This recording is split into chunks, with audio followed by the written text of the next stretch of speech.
Assalamualaikum warahmatullahi wabarakatuh. Kembali lagi bersama dengan saya Tirta Peng Dr. Tirta di konten Ngopi Bareng Tirta di Cafe FK. Ini di episode 2, saya nggak sendiri. Di episode 1 kemarin kita sudah ngobrol bareng dengan Dr. Furkon, spesialis jantung pembuluh. Dan lawannya banyak ya, lawan influencer, bleber-bleber, lawan perokok. Kali ini kita mengundang satu dokter yang getol banget.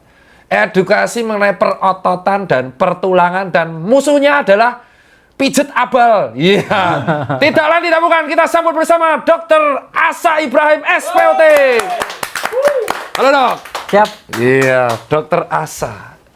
Iya, idola anak muda zaman sekarang ya. Di Twitter, baik di medsos saya cek. Twitter lah. Twitter ya. Twitter. Kalau boleh tahu, Dr. Asa bisa diceritakan nggak perjalanan karirnya dari FK sampai akhirnya menjadi spesialis ortopedi?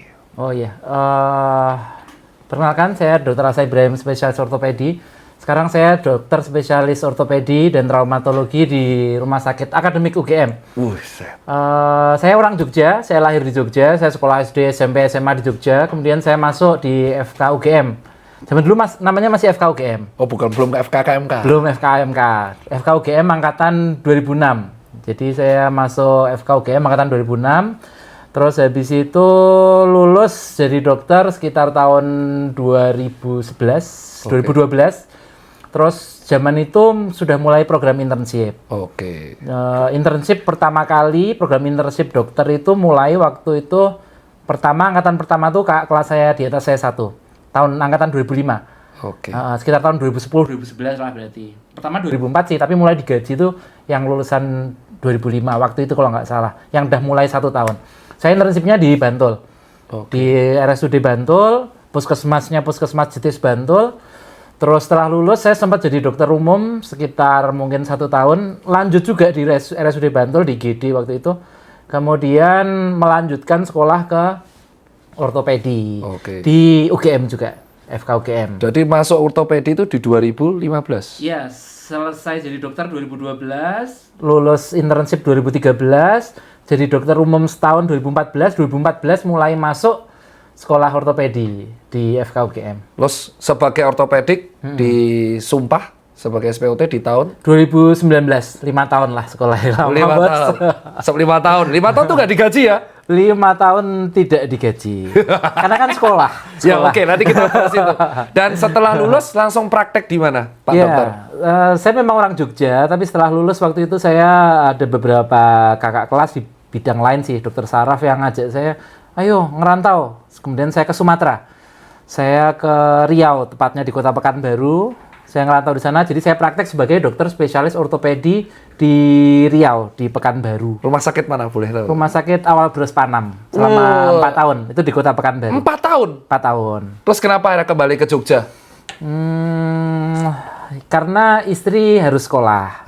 Ya, jadi pertimbangan keluarga. Jadi sebenarnya saya di Pekanbaru kerja sebagai dokter spesialis ortopedi.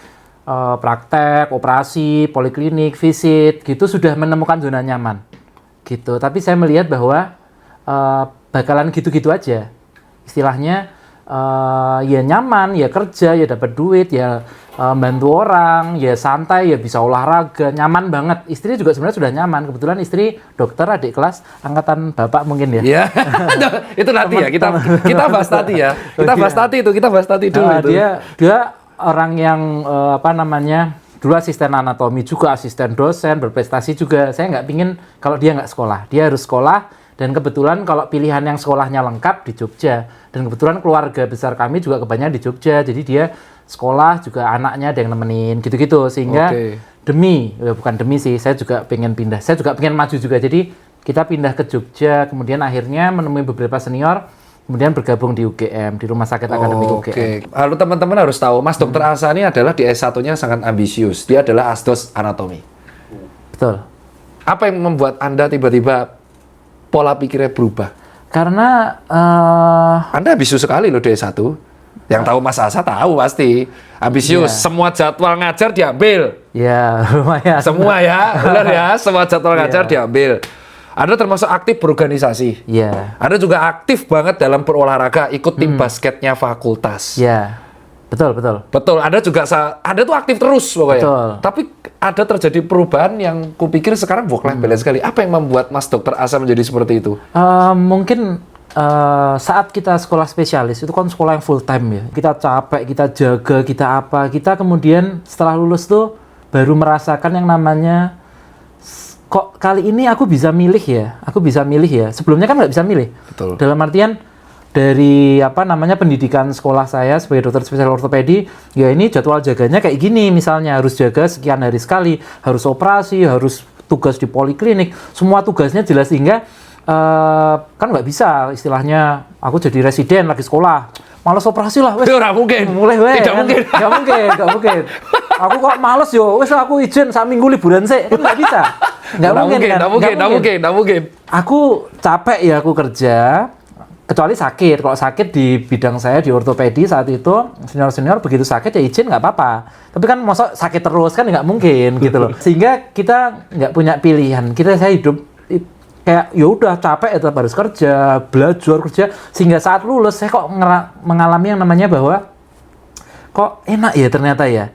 Nggak capek itu enak ternyata ya, istilahnya gitu. Ini serunya plot twist banget ya. Plot twist ya. Plot twist karena kok, ini pertama kali aku ketemu dokter spesialis, SIP-nya cuma 1. Kupikir 2. Kupikir dokter tuh 2, Mas Asa tuh 2. Tapi kalau kita lihat adik kelas saya, mungkin nanti beberapa ya, misalnya sebut merek mungkin dokter XABC lah, nggak usah. Iya, ada dokter. Saya punya dokter adik kelas di rumah saya tuh GM juga.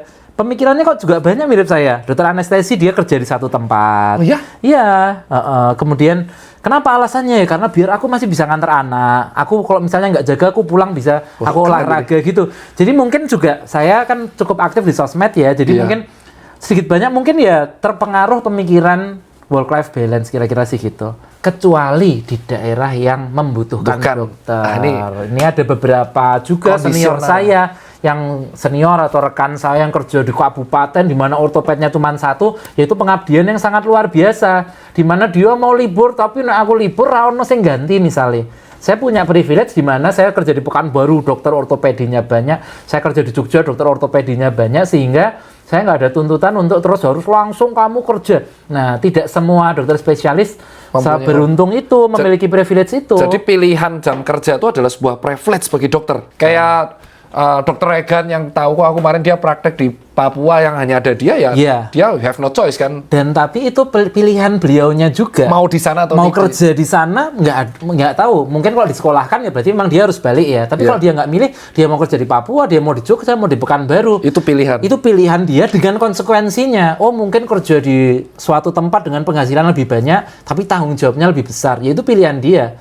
Atau dia kerja di suatu tempat yang mungkin penghasilannya nggak begitu banyak, tapi mungkin bisa lebih santai. Iya. Dan mungkin untuk teman-teman, mungkin adik kelas, mahasiswa kedokteran atau koas, mungkin ya semakin tinggi tingkat pendidikannya dalam artian sekolah spesialis, subspesialis, semakin tinggi pula kemampuan dia untuk bisa memilih, gitu. Ya mungkin kalau dokter umum akhirnya mungkin aku pengen penghasilan tinggi lah, berapalah tinggi kali mungkin 3 dia SIP. Mungkin harus kerja di 3 tempat, udah capek banget, stres, dituntut rumah sakit, dituntut pasiennya, ada BPJS, kok mungkin pusing banget mungkin. Tapi mungkin dokter spesialis, alhamdulillahnya dia masih bisa dibilang lebih fleksibel sebenarnya untuk menentukan. Karena spesialis ya, karena fokusnya jadi terbatas. Tapi untuk jadi spesialis prosesnya lama. Nah, ini dan penuh perjuangan. Nah, itu kita bahasnya nanti. Tapi kembali ke topik konten sosmednya Pak Dokter Asa. Siap. Pak Dokter Asa salah satu sosok ortopedik di media sosial yang memiliki follower sangat banyak. Alhamdulillah. Dan beberapa konten yang kita tandai viral, nih konten-kontennya Mesos Mas Dokter Asa. Ada satu konten yang menurutku tuh menarik, yaitu soal pijet tradisional. Pijet tradisional. Dan ini banyak netizen yang atau masyarakat awam yang mungkin nonton sekarang, kenapa kami harus ke ortopedik? Kan dipijet kan bisa. Nah, menurut Mas Asa soal pendapat hal itu gimana? Seorang sebagai ortopedik yang udah belajar tahunan. Siap. Jawabannya gini, yang pertama kenapa harus ke ortopedik dulu gitu ya? Karena kita mau menegakkan diagnosis, itu nomor 1 dulu. Kita prinsipnya sebagai dokter nggak bisa ngobati orang kalau kita belum tahu dia sakitnya apa. Maksudnya gini, misalnya ada orang jalan, kepleset jatuh tangannya terbentur. Blak! Sakit ya. Oke. Sakit ini bisa yang paling ringan. Oh, cuman memar atau keseleo sprain kita bahasa apa namanya medisnya ya, atau keseleo lah kalau bahasa masyarakat ya. Cuman keseleo ringan yang ditunggu paling 3 hari sembuh sendiri. Oke. Kalau berat ya mungkin seminggu 2 minggu sembuh sendiri. Oke. Sprain, keluhannya apa? Dia sakit. Bisa aja juga dia jatuh ternyata ada fraktur tuh patah tulang yang ringan. Oke. Misalnya ada patah tulang ringan, incomplete fracture misalnya, patah tulang ringan. Yang sebenarnya ditunggu ya bisa sembuh sendiri, tapi mungkin sebulan 2 bulan. Oh. Bisa jadi dia jatuh, patahnya parah, gesernya berat. Yang mana ditunggu tidak sembuh sendiri, tapi bisa menyisakan kecacatan. Sehingga ketemu dokter pertama kali, yang paling penting kalau bagi saya loh ya, itu adalah menentukan diagnosis. Tenane atau sebenarnya dia itu sakit apa? Apakah cuman keseleo biasa yang bisa sembuh sendiri? Yang mana nggak usah ke tukang pijet, mungkin di rumah ditunggu sembuh sendiri. Nah, ini menarik nih. Jadi Iya. tadi sudah ada ya. Atau mungkin dia ke fisioterapi, atau mungkin dia ke apa, yang bakal sembuh sendiri. Atau dia suatu patah tulang yang ringan, yang nggak usah dioperasi, mungkin dipasang gip atau brace. Brace itu semacam kayak deker, pergelangan tangan gitu, dia sudah bisa sembuh sendiri. Atau jangan-jangan dia patah tulang berat, yang kalau nggak dioperasi, segera bisa menimbulkan kecacatan di kemudian hari. Nah, saat dia jatuh, kita nggak tahu hal itu. Kadang suatu diagnosis itu obvious itu jelas. Contohnya kecelakaan, ya mohon maaf ini gor dikit ya, patah tulangnya keluar misalnya. Itu ke pengobatan alternatif dimanapun pasti disuruh ke dokter. Ya ke tukang pijat gitu, Pak ini tulangku keluar, wah nggak mau dia, pasti suruh ke dokter. Karena tukang urutnya tahu bahwa ini berat, gitu loh. Sing iso ngobati ini dokter gitu misalnya. Atau kepotong tangannya, kepotong gitu. Cuil. Ke alternatif, Pak ini disambung, Pak nggak bisa dia. Ayo ke dokter, pasti disuruh ke dokter. Karena beliau-beliaunya pengobatan alternatif tahu pasti bahwa saya nggak bisa ngobati ini. Pasti langsung disuruh ke dokter. Karena dia tahu dia nggak bisa nyambung itu. Gitu. Maksud saya adalah bahwa apa? Bahwa kadang-kadang penanganan yang tidak tepat oleh pengobatan alternatif atau tukang urut itu karena nggak tahu diagnosisnya. Merasa bisa mengobati. Merasa bisa dan bisa itu beda ya. Contohnya banyak sih sebenarnya ya. Pasien misalnya cedera habis main basket, ACL-nya putus misalnya. Kemudian dia datang ke pengobatan alternatif, Iya, tukang kalau urut. di- Ya, putus ini ACL-nya putus. For your information, ACL saya juga habis putus habis operasi. Dia senjata makan Tuhan. Gara-gara ambisius pas mulai up kan. Iya. Nanti kita ceritakan itu Nanti ya. banyak cerita terus. Cerita ya, terus. ACL-nya putus. Atlet profesional misalnya Premier League, pemain Liverpool, siapa yang ACL-nya putus Van misalnya? Dijk kemarin, Van Dijk ACL putus. Kan dia nggak ke pengobatan alternatif. Ke dokter dioperasi. Tahun depannya main. Betul ya. betul. Tahun depannya Ya, main. Sehingga kadang-kadang saya nggak pukul rata ya, beberapa banyak pengobatan alternatif yang menangani ini antara yang ini ACL-nya putus, yang meniskusnya putus, yang cuman keselio ototnya, yang cuman hamstringnya ketarik, pengobatannya sama-sama dipijat. Untuk yang dia cuman ketarik ototnya, datang dia ketemu temennya minggu depan, wah apa nih dokter, ngapain saya ke dokter? Minggu depan dipijat sembuh. Iya, ketarik toh. Cuman ketarik ototnya, yang memang seminggu sembuh. Bahkan nggak usah dipijat, ditunggu di rumah mungkin sembuh sendiri. Iya. Asal makan bergizi, proteinnya bagus, diistirahatkan. Sebaliknya ada juga orang yang, kok kamu sembuh ya? Aku udah dipijat 6 kali kok nggak sembuh. Mungkin ACL-nya putus, mungkin meniskusnya robek. Yang mau dipijat ratusan kali, ya tetap aja ACL-nya putus. Kalau dipijat ACL nyambung lagi, Van Dijk mungkin nggak usah dioperasi, disuruh pijat di Indonesia. Lucu gitu. Iya loh. Kenyataannya kan enggak, dia dioperasi dan baru main tahun depan. Disclaimer ya, kenapa Mas Asa bahas bola? Karena beliau adalah fans Arsenal. Fans Arsenal yang nggak pernah dapat piala.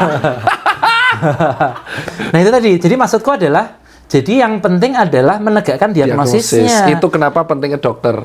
Penting ke dokter, dan saya sebagai dokter ortopedi menegakkan diagnosis kadang nggak bisa cuma dipegang. Oke, kita periksa ACL putus, kita periksa stabilitasnya, drawer test, Laman test, kestabilitas, kita periksa ini geser nggak. Di akhir adalah kita baru suatu kecurigaan, kemungkinan besar ini putus, gitu. Kenapa? Karena dari hasil geser misalnya. Tapi kita nggak tahu apakah geser putus ACL-nya saja atau ACL-nya putus, meniskusnya putus, ataukah lebih banyak yang lain yang robek.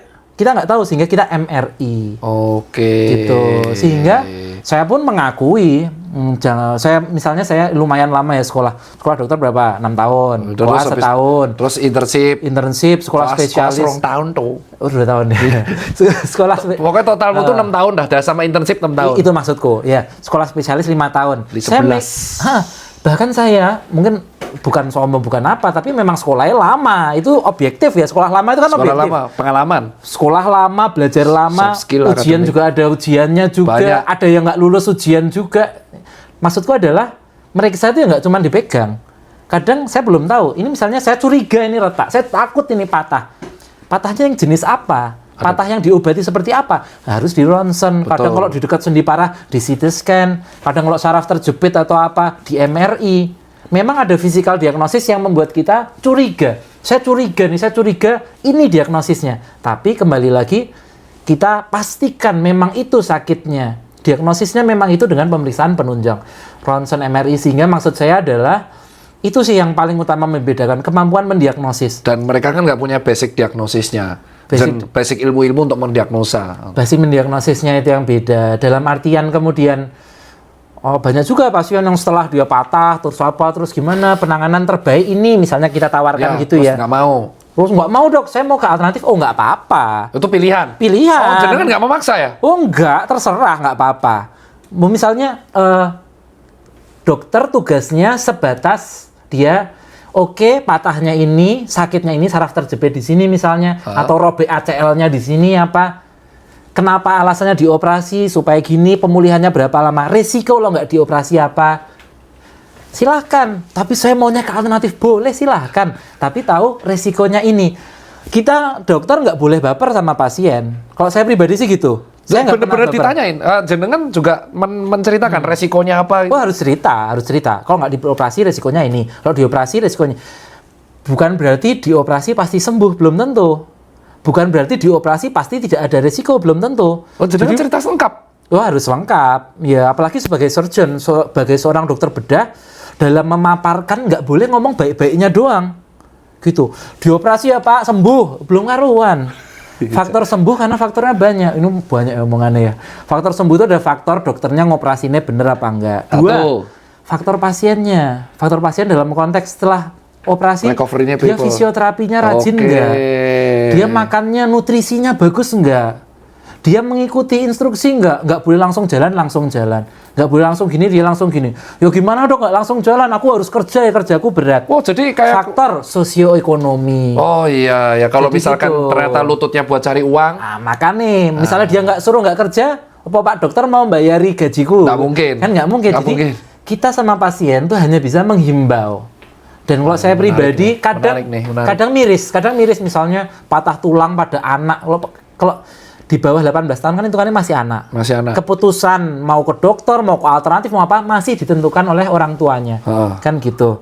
Nah, kadang-kadang kalau patah tulang pada anak atau masalah pada anak itu kadang kita ada mirisnya. Kenapa? Kasihan kan? Dia belum bisa menentukan sendiri. Orang tuanya yang menentukan gitu loh. Anaknya cuman manut kan gitu, cuman ngikut aja. Orang tuanya menentukan apa. Kadang kita sedih juga ya, kasihan.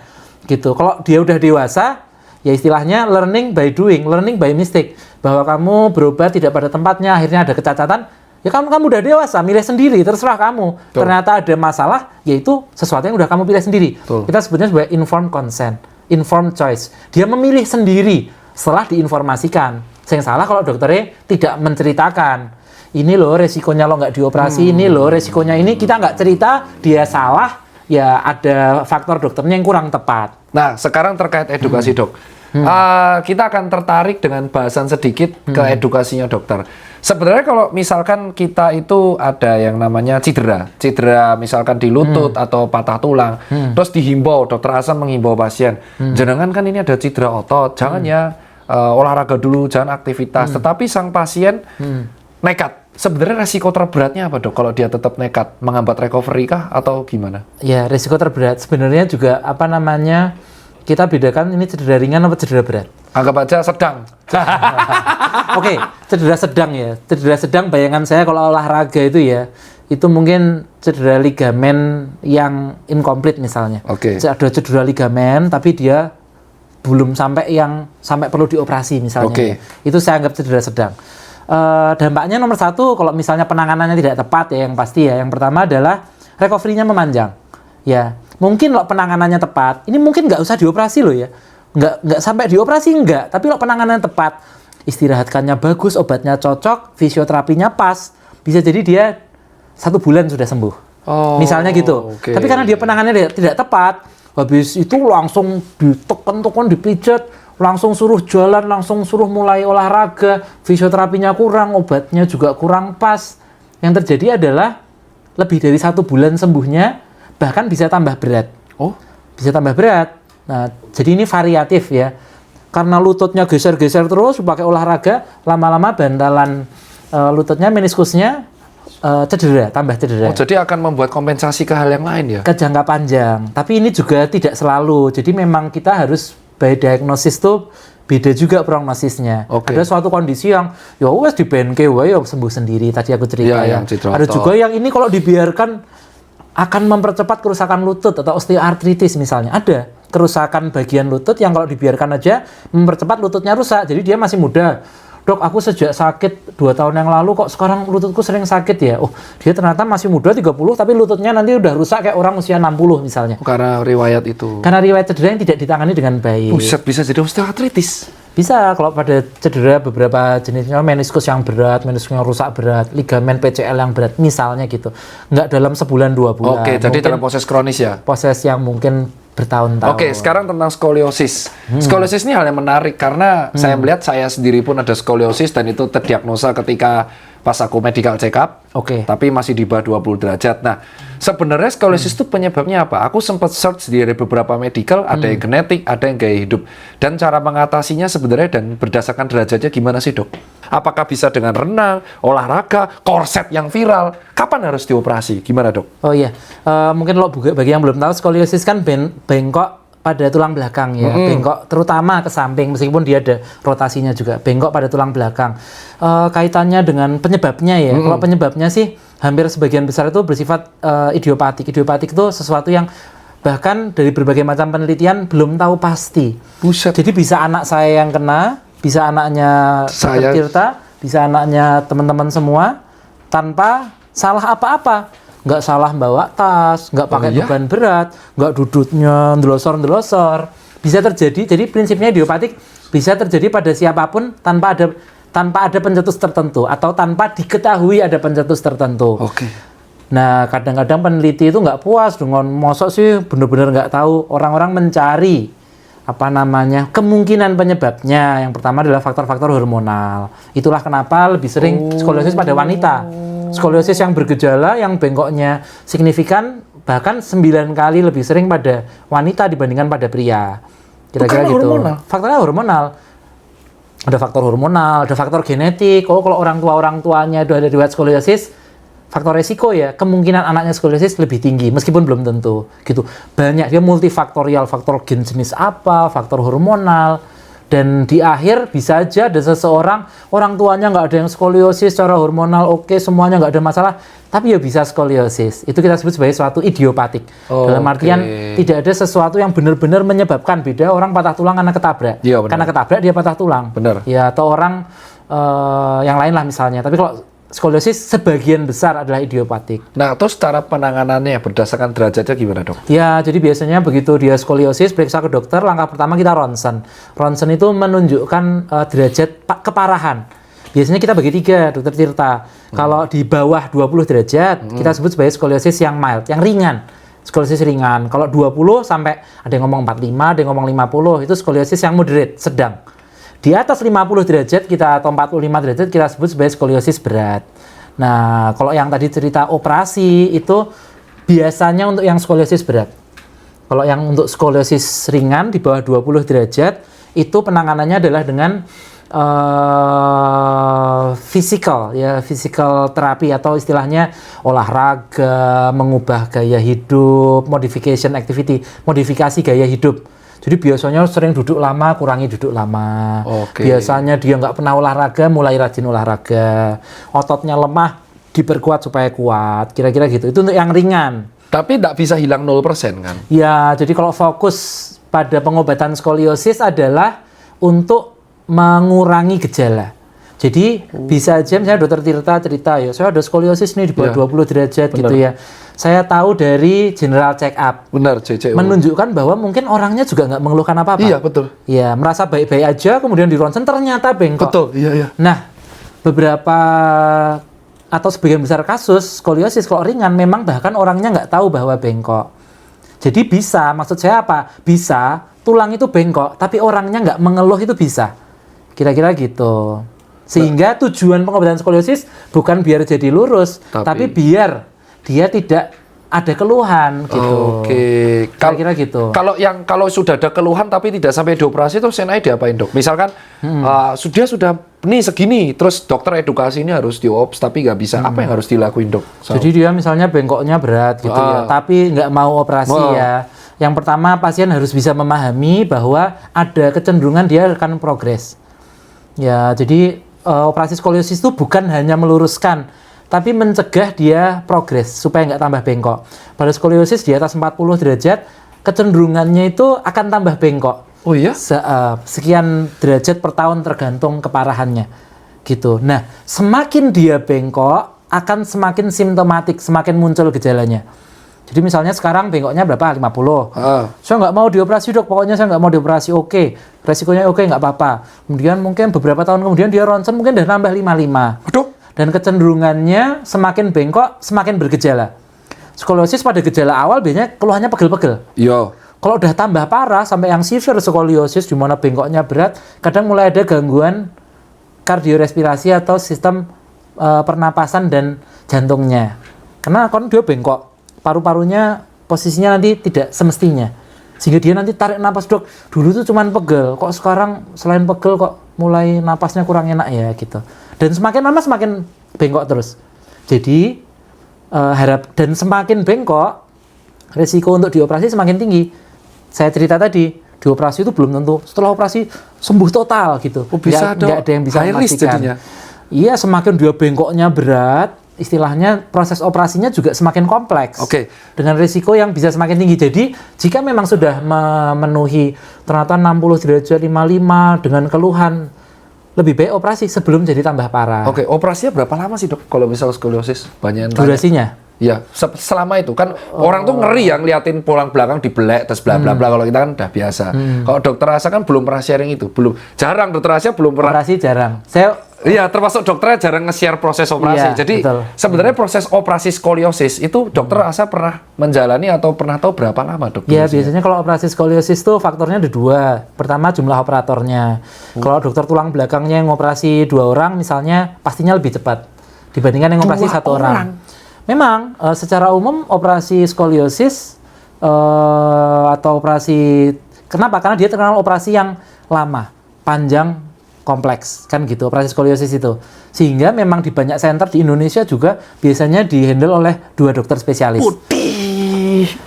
Dengan 2 dokter itu, 1 durasi operasi lebih cepat. Oke. 2 resiko perdarahannya lebih dikit. Oh iya. Kalau durasi operasinya lama, perdarahannya kan lebih banyak.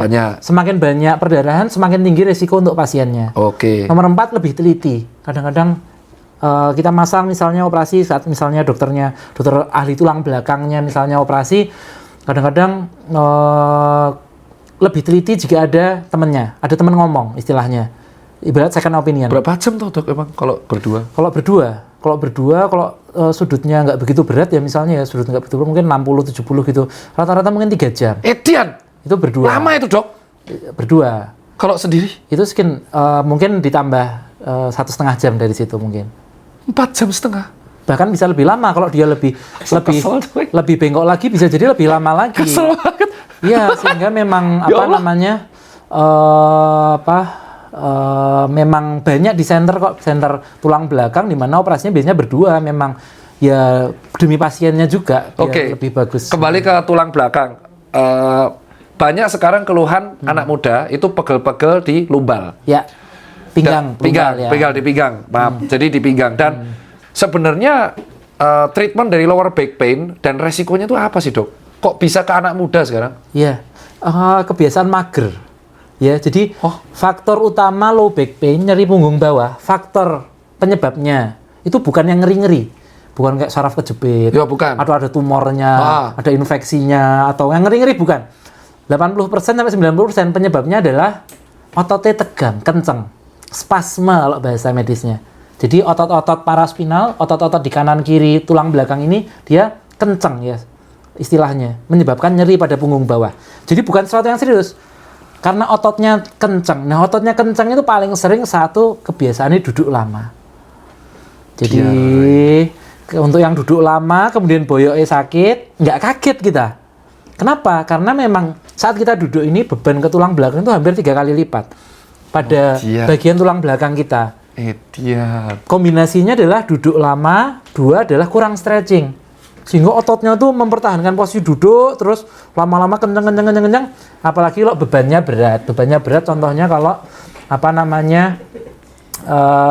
mohon maaf ya, kalau orangnya sangat gemuk misalnya. Atau orangnya gemuk, duduk lama, kurang stretching, jarang olahraga, angka low back pain-nya sangat tinggi. Mana tadi? Ya gemuk, suka ngedit.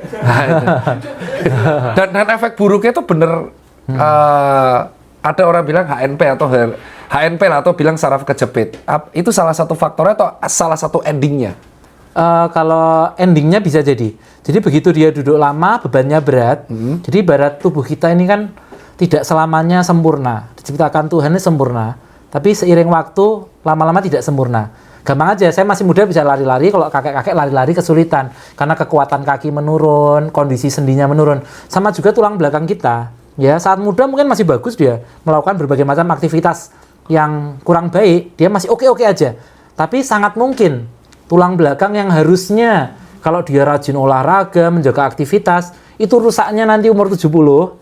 Tapi karena dia aktivitasnya kurang baik, kebiasaannya jelek, bisa jadi 30, 40 sudah rusak.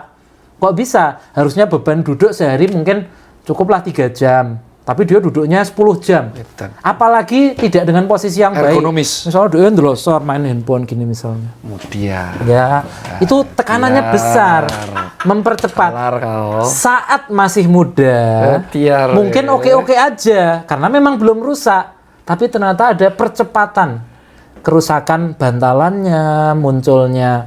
Nanti lama-lama kalau bantalannya rusak, HNP bisa sampai saraf terjepit dan sebagainya. Ada kemarin mungkin ya cerita dikit seorang pasien, dia kurus.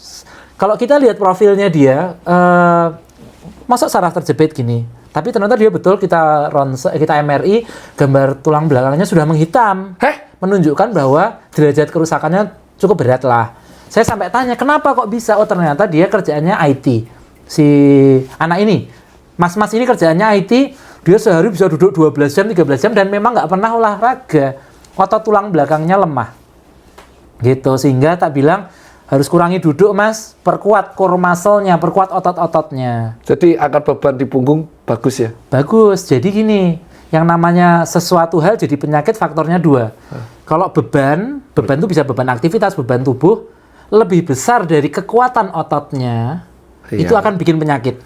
Ya, tapi kalau ini orangnya ototnya sangat kuat gitu, pinggangnya kuat, mungkin dia duduk lama mungkin oke. Distribusi beban jatuhnya ya? Iya, karena ototnya bisa menahan beban tersebut. Tapi saat ototnya lemah, dia duduk lama bebannya berat, ototnya nggak bisa nahan. Beban kerusakan itu lari semua ke bantalan tulang belakangnya sehingga cepat rusak, cepat apa. Pasien yang saya cerita ini dia sangat kurus dan memang ototnya lemah. Kira-kira gitu. Oke, dan kembali lagi ke tulang belakang ini adalah pertanyaan terakhir saya sebelum ke pertanyaan jawab cepat. Minum dulu dok, minum dulu. Oke. Ya, ini asik ya. Ini 1 jam nggak akan kerasa kalau sama beliau. Kayak diterangkan di Asdos Anatomi. Sebelumnya Mas Furkon. Jadi pinter nanti saya. Jadi SPJP, SPOT panjang saya. Followersnya banyak. Pinter ya. Anda juga loh. Ntar lagi ada 1M loh. Ntar lagi ada 1M. Jangan gitu loh. Agak menurun nih kontennya. Artinya pasiennya banyak ya. Artinya pasiennya banyak. Saya dengar gosip kok pasien Anda banyak. Gitu. Yang berikutnya gini. Ini pertanyaan sering ditanyakan oleh teman-teman, terutama anak yang umur 15-18 tahun. Apakah 1 pull up bisa bikin tambah tinggi? Sudah tak jawab, enggak percaya. Oke. Terus sebenarnya cara meningkatkan tinggi badan pas kita masa pertumbuhan tuh piye dok? Iya. Sebagai SPOT. Oke, siap. Oke, penjelasannya gini, yang namanya tinggi badan itu pastinya multifaktorial. Multifaktorial dalam artian ada faktor genetik, tinggi orang tua misalnya. Ngaruh gitu. secara tinggi orang tua kan berarti termasuk di dalamnya secara race-nya dia. Oke, dia ras. Oke. sukunya apa, Ya, rasial kemudian ya, dia oke. rasnya apa, Ya. Kaukasoid atau apa itu berpengaruh termasuk di faktor genetik orang tua lah, Oke. kira-kira kayak gitu. Itu berpengaruh ya. Tapi bukan hanya itu gitu. Yang karena kita berpikir gini, yang namanya faktor tinggi badan itu ada modifiable, ada non modifiable. Modifiable tuh yang masih bisa diganti-ganti. Contohnya apa? Kalau udah lahir anaknya nih ya, kalau udah lahir anaknya ya, kan nggak bisa ganti. Lahir, waduh orang tua aku kok orang Jawa misalnya, orang Jawa nggak tinggi misalnya, nggak pengen, aku pengen orang tua aku orang Belanda misalnya yang tinggi-tinggi, kan itu nggak bisa diganti. Nggak mungkin. Kecuali Dokter Tirta pas menikah, aku pengen anakku tinggi, aku nyari calonnya yang tinggi. Atau mungkin cewek, dia akan aku pengen anakku tinggi, aku cari orang tuanya bule misalnya. Yang genetiknya tinggi. Yang tinggi, misalnya kayak gitu. Biar kayak Wemby. Biar kayak Wemby misalnya. Nah, faktor satu genetik pasti berpengaruh. Oke. Gitu. Tapi genetik kecenderungannya non modifiable. Kita nggak bisa ganti. Bapakku siapa, simbahku siapa, aku orang Jawa, apa orang Arab nggak ngerti juga kan. Dalam artian itu ya berpengaruh, tapi nggak bisa diganti-ganti. Yang bisa ganti-ganti faktor non modifiable-nya. Faktor modifiable. Faktor yang bisa diganti-ganti. Apa itu? Dan itu sangat banyak. Nutrisi paling penting. Oh, malah nutrisi. Iya, kita tahu sendiri anak-anak stunting dan sebagainya karena nutrisinya kurang bagus ya. Kalau orang proteinnya bagus, gizinya bagus, kecukupan gizinya bagus, sangat mungkin lebih tinggi daripada orang tuanya. Oh, jadi malah pas pertumbuhan itu dia disuruh renang terus tapi intake yogurt sego tok. Ora enek protein sama kalsiumnya ya. Kurang, karena satu dari nutrisinya, protein apa dan sebagainya. Dua adalah stimulasinya. Prinsipnya menurut adalah namanya Wolff's Law. Jadi yang namanya tulang-tulang sendi-sendi tubuh kita itu akan berkembang kalau ada beban.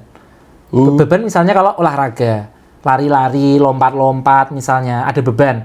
Ini kaitannya dengan pertanyaan pull up tadi. Betul. Ya, jadi kalau sebenarnya tidak hanya pull up, Semua. olahraga lain yang memberikan beban baik pada kaki maupun punggung, itu kalau dilakukan terus-menerus itu akan menstimulasi pertumbuhan. Bah, nah berarti mitos kebantah tuh. Saya olahraga terus malah tambah pendek. Itu mitos. Mitos, setelah itu mitos. jelas Tapi mitos. fase pertumbuhan ya.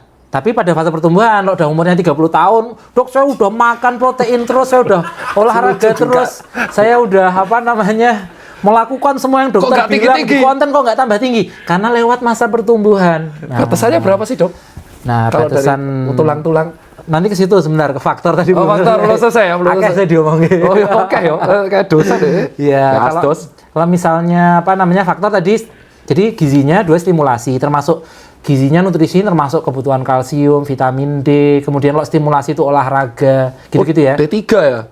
Vitamin D3, dan juga yang lain-lain, nggak cuma itu, kalsiumnya, kemudian proteinnya, tadi kita bahas ya. Oh, udah. Ada faktor genetik, ada faktor aktivitasnya, ada faktor Nutrisi. olahraganya, faktor nutrisinya.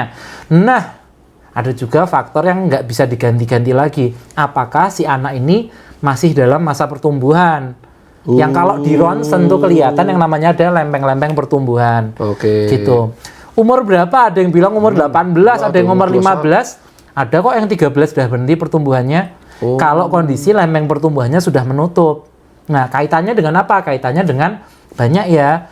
Kenapa? Mungkin dulu Dokter Tirta mengalami, mungkin waktu SMP ada yang kecil banget, tapi kalah tinggi sama teman-temannya. Begitu SMA dia paling tinggi misalnya. Iya. Karena growth spurt atau proses puncak pertumbuhan ini setiap orang banyak yang berbeda-beda. Ada yang misalnya cewek-cewek, zaman dulu cewek-cewek waktu kita SMP atau SD, cewek-cewek tinggi-tinggi, cowoknya kecil-kecil. Karena memang biasanya cewek-cewek growth spurtnya lebih cepat, lebih duluan gitu loh. Termasuk juga nanti berhentinya di umur berapa, itu variatif. Jadi kalau ada yang tanya, sebenarnya misalnya ada yang nonton umur 14 atau punya anak umur 13, 12, anak saya masih tumbuhnya masih berapa banyak lagi? Gampang, periksa ke dokter, kita periksa nanti kita bisa tahu. Oh, di ronsen ya? Kita lihat nanti ronsennya. Oh, lempeng pertumbuhan sini udah nutup, situ belum nutup. Berarti ini kira-kira sudah berapa persen pertumbuhannya? Kita nanti bisa tahu. Wah, ini berarti udah kejawab ya. Ini saya umur segini masih bisa nggak? Cek SPOT, ronsen, dicek lempeng pertumbuhannya. Betul juga. Nah, itu berarti kita langsung ke sesi terakhir tanya jawab cepat ya. Karena ngobrol sama Dokter Asa tuh harus 3 episode.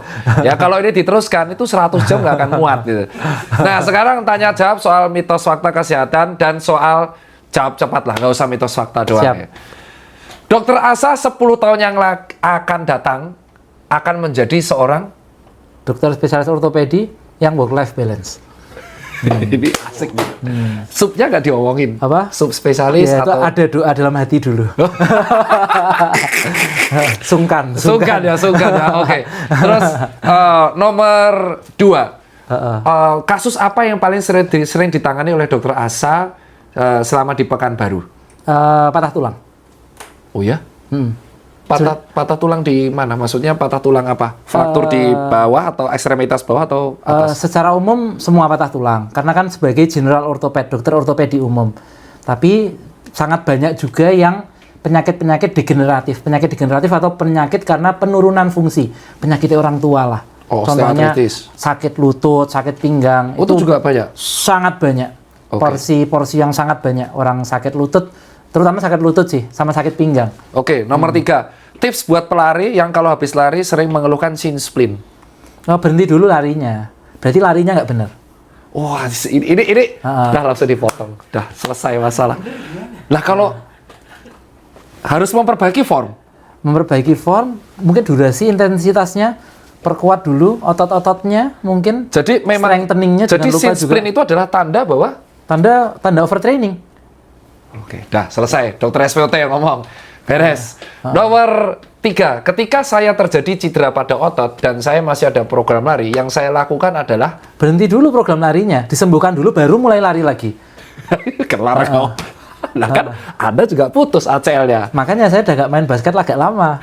Saya lagi fisioterapi, strengthening, sekarang cuma latihan jinjil. Coba latihan diceritain, apa gitu. kenapa dokter SPOT kok bisa putus ACL-nya? Karena saya Ayo, juga Ci. sering bikin konten ya, bahwa semakin tinggi usianya, semakin tinggi resiko cedera. Oke. Bahkan atlet-atlet mungkin dokter Tirta pemain bola umur 36, 37, kecuali Banyak. dia Cristiano Ronaldo Atau LeBron James. atau LeBron James, pasti udah sedikit nih yang masih. Kenapa? Karena angka cedera lebih tinggi dan sebagainya. Ya kebetulan saya umur 36, waktu cedera ACL-nya putus, meniskusnya robek, main basket sama anak angkatan 2023.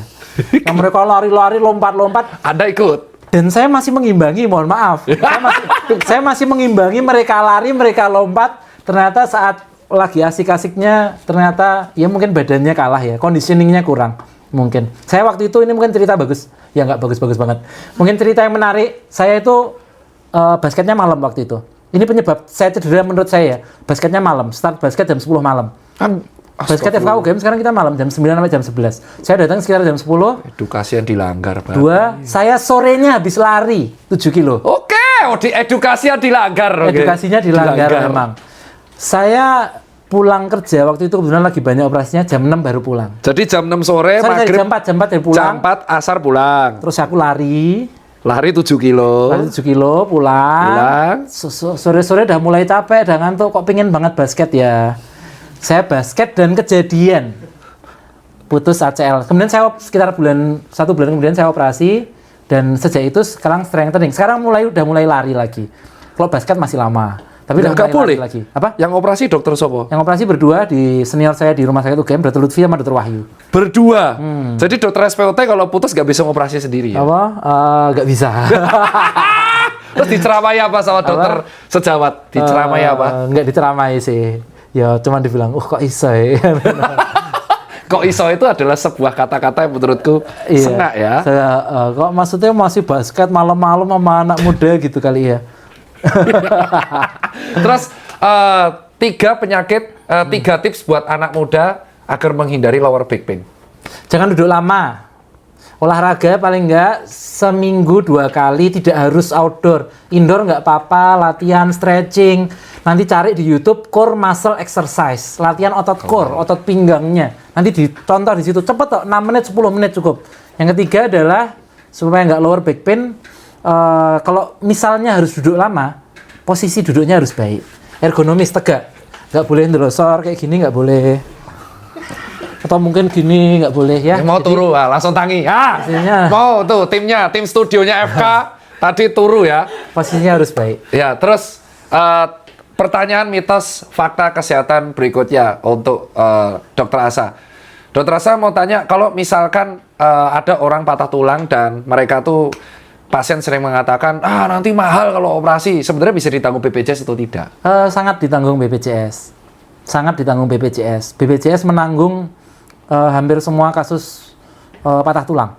Oh ya? Ya, pastinya.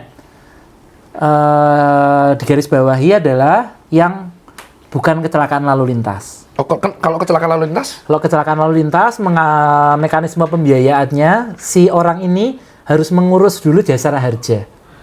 Oh. Tapi nggak apa-apa, tenang aja. Jasara harja itu tidak menanggung kalau kecelakaan tunggal. Misalnya naik motor, jatuh sendiri. Itu jasara harja nanti nggak nanggung, tapi keluar suratnya. Suratnya itu? Dari jasara harja bahwa jasara harja tidak menanggung karena kecelakaan tunggal, kemudian BPJS-nya bisa dipakai. Nah, yang masyarakat sering salah adalah, aku kecelakaan nggak ditanggung BPJS karena beliaunya tidak mengurus jasara harja. Dan itu urusnya cepat ya, paralel? Ngurusnya cepat atau nggak cepat, variatif. Karena mainnya aman sekali ya dia. Saya nggak bisa pukul rata, karena kan kita kalau main sosmed juga banyak dicurhati orang ya. Ada yang kadang-kadang susah ngurusnya. Susah ngurusnya ini multifaktorial juga. Jangan usah diterangkan. Itu panjang sekali kalau nanti Anda terangkan ya. Tapi intinya adalah, bisa. Kalau punya BPJS, pasti ditanggung patah tulangnya. Oke. Satu, kalau kecelakaan ngurus jasara harja dulu, dan pasti bisa diurus kok. Oke. Tapi kalau misalnya jatuhnya di rumah atau bukan kecelakaan, langsung ke IGD bisa ditanggung BPJS. Oke, terus sebagai pertanyaan SPOT lagi, kalau kita nyeri leher, itu biasanya diakibatkan oleh? Nyeri leher kalau yang paling sering dulu adalah postur saat melakukan aktivitas. Oke. Aktivitas termasuk di dalamnya adalah tidur. Misalnya. Oh, itu ngaruh? Ngaruh. Posisi leher kan ada lengkung normalnya ya. Lengkung normalnya kan dia lengkung ke dalam ya. Angulasi ke depan ya. Kadang kalau pakai bantal terlalu tinggi, bangun-bangunnya bisa sakit ya. Atau tidak pakai bantal, kadang-kadang terlalu dangak ya bisa sakit. Karena faktornya faktor otot biasanya. Satu, saat posisi tidur dulu yang pertama. Kadang-kadang juga misalnya kita tidur tanpa, kan namanya juga tidur. Kadang-kadang kita tidur posisinya gini misalnya. Bangun-bangun kok sakit ya, bangun tidur. Ya cuman faktor ototnya aja tegang. Diistirahatkan harusnya sih sembuh. Tapi ada juga faktor nomor 2, faktor aktivitas yang bukan tidur. Contohnya kerja di laptop. Dia nunduk banget misalnya gini. Atau main handphone nunduk banget misalnya. Atau kerja, kadang-kadang dia di sini apa? Nah, sambil gini. Posisi eksentrik. Ya? Posisi eksentrik kita ngetik sambil lihat sini, sambil lihat apa dalam jangka waktu. Bahkan saya dokter operasi kan kadang-kadang kita sambil lihat samping, sambil ada monitor dan gitu. Kadang-kadang leher. Jadi faktornya paling sering faktor aktivitas. Nah, tapi memang kalau beberapa yang akan sembuh sendiri kalau diistirahatkan. Oke, Gitu. Untuk orang yang lagi patah tulang, gimana dok biar penyembuhan tulang saya, tulangnya cepat nyambung? Makanan apa yang harus saya konsumsi? Kalau kaitannya cuma cepat nyambung, ya makan kalsium, protein, vitamin D. Kalau kaitannya cuma mau cepat nyambung tulangnya. Tapi kalau karena sembuh itu patah tulang, saya harus cerita juga ke teman-teman, bukan hanya tulangnya nyambung. Kalau cuma tulang nyambung tapi bengkok, buat apa? Waduh. Ya itu. Sehingga tulangnya nyambung dan fungsinya baik. Jadi kalau sembuh patah tulang tidak hanya makan, fisioterapinya bagus, latihannya bagus sesuai arahan dokternya. Nah, itu gunanya fisioterapi yo. Ya, Itu buat teman-teman dengar. Nah, tips buat mahasiswa kedokteran yang berminat menjadi ortopedik. Tipsnya ya. Ini beneran loh. Tipsnya jangan klise, belajar yang serius. Saya tahu belajar serius. Ayo. Nggak boleh klise. Nggak boleh klise. Ini boleh beneran. klise. Ini beneran tanya. Dok, saya pengen jadi ortopedik. Tipsnya apa dok biar jadi saya ortopedik? Apa yang harus saya lakuin dari S1? Saya udah pengen jadi SPOT. Yang utama ya pemahaman anatominya harus bagus. Anatomi tulang, kan itu salah satu yang paling banyak soalnya. Otot tuh banyak banget toh. Tulang dulu belajar anatomi. Saya anatomi tentamen 5 besar kalau pas muskuloskeletal. Saya hancur di digestif. Berarti muskuloskeletal waktu pertama masuk jadi mahasiswa ya? 88. Tentamen 88. Berarti sekolahnya masih niat ya? Oh, lihat. Saya lihat terus ya. Lihat terus ya. Lihat terus. Cuman begitu lihat digestif, wajur banget aku. Aku delok usus wangel banget, Bor. Itu remuk. Tapi nggak sampai inhal. Nggak sampai inhal. Susah digestif. Tapi kalau tulang-tulangan nyenengin. Nah, tips kedua? Pertama belajar anatomi. Kalau anatominya bagus, insya Allah menjalani pendidikannya juga lancar. Anatomi yang pertama. Yang kedua tipsnya adalah Yang lagi residen. Yang lagi residen. Heeh. Hmm, Ayo. Ini nggak boleh klise. Nggak boleh Tadi kan klise. buat anak S1, sekarang yang buat lagi residen. Misal sekarang saya lagi R2. supaya pendidikannya lancar. Iya, sampai R10. Belajar membaca. Saya tahu, ini nggak klise. Ini nggak klise nih? Ini sumpah nggak klise. Karena saya tahu kalau sekolah bedah, sekolah ortopedi itu sangat capek. Sehingga ada kecenderungan orang ya belajarnya itu ya kurang. Dalam konteks kurang karena apa? Ya karena udah capek. Kalau udah capek terus tidur. Kalau capek ada waktu sebentar, ya mosok lagi nggak jaga lagi nggak apa, mosok harus belajar. Aku maulah main aja atau mengelakkan. Tapi tetap harus belajar. Kenapa? Karena dengan harus berani melawan diri gitu, melawan diri untuk menyempatkan untuk belajar lah. Belajar anatomi, teknik operasinya, cara melakukan pemeriksaan yang baik. Karena itu nanti benar-benar membedakan kita. Saya juga bukan berarti saya udah bagus ya, enggak juga, biasa-biasa we. Tapi lebih rajin belajar, sekolah pasti lancar nanti. Oh, jarang untuk kasus-kasus aneh dimarahin dosen, pengajar ya. Ya, kadang kan dimarahin karena tanya hal yang simpel tapi nggak tahu misalnya. Oh, Kok udah semester gini kok ditanya ini kok nggak tahu. Oh, itu beneran ditanya tiba-tiba ya? Iya kan waktu laporan misalnya ini proses pendidikan Oke, ya, misalnya oke. lagi pendidikan gitu, ada lagi presentasi kasus IGD, kemudian ditanya yang semester, mungkin kalau ditanya semester 1 ditanyain nggak tahu wajar, kadang-kadang ditanya yang semester 3 misalnya semester 4, ini gimana jelaskan anatomi tulang ini misalnya. Itu kan anggapannya kan lo anatomi kan sesuatu Ya, yang tahu dasar. semua, dasar dong, Kecuali basic. dia ditanya teknik operasi yang sulit, mungkin nggak bisa. Nggak bisa, Kalau ditanya oke. anatomi, tapi terus nggak bisa jadi kena marah. Oh, ya, Kalau disemprot. kena marah, iya. Nah, disemprot. Marahnya dalam konteks bahwa Oh, ya paham harus saya. dimarahin. Ya paham saya. Kok Ya masa masa nggak residen tahu? lah tahu anatomi ini. Masa nggak tahu padahal itu ya misalnya anak kelas 4 SD ditanya 1 tambah 1 belum bisa misalnya gitu. Ngamuk lah pasti. Misalnya gurunya atau orang tuanya kan kamu kok ini ayo belajar kan gitu. Iya. Sehingga jangan dianggap itu suatu bullying. Ya, oke, Gitu. clear. Aman ya. Tantangan terakhir. Tantangan terbesar sebagai ortopedik. Tantangan terbesar adalah Sejauh ini praktek ya. Dari belajar sampai praktek, tantangan terbesar yang dihadapi Mas Asa sebagai ortopedik adalah ya mengedukasi masyarakat. oh ya? Ya, karena Itu malah mengedukasi- terbesar tantangannya. Bukan operasi-operasi sulit. Tang-dong. Ya, kalau operasi prinsipnya kan ya pasti ada yang sulit, ada yang tidak sulit. Kalau edukasi sulit. Dalam hal kalau operasi sulit kita harus sudah siap. Oke. Sebelum benar. operasi kita persiapkan baik-baik. Kadang saya pun masih diskusi sama senior. Mas ini kalau kayak gini baiknya kita pakai teknik operasi apa ya misalnya gitu loh masyarakat ya. Atau ini baiknya dipasang yang seperti Tetep apa ya ya. tanya-tanya ya. Masih kita belajar terus kan gitu. Kadang-kadang Seniornya dia jawab, moh, garape dewe. nggak mungkin, Oh, nggak mungkin. nggak mungkin. Itu kaitannya sama tadi mungkin pertanyaan kalau biar sekolahnya lancar, ya berhubunganlah baik dengan semua orang. Ah, ini keren banget. Tidak hanya menjalin hubungan baik dengan kakak kelas, Tapi menjalin. adik kelas juga penting banget. Jangan terus sama kakak kelas baik-baik, sama adik kelas menindas, nggak boleh. Woi, inilah dia. Iya, ini sekaligus closing ya, closing. Karena panjang sekali, tapi terima kasih buat teman-teman yang udah menonton semua. Dan kayaknya kalau bahas sama Dokter Asa tuh semirip dengan Dokter Furqon, tidak akan bisa satu episode. Dan silakan tulis di kolom komentar pertanyaan-pertanyaan dari masyarakat sekalian. Mau mahasiswa, mau non mahasiswa kedokteran atau kesehatan, atau non perawat, non nutrisi, silakan tulis di kolom komentar. Kita akan bahas di topik selanjutnya. Saya Dokter Tirta. Dokter Asa? Iya, sampai jumpa di konten berikutnya.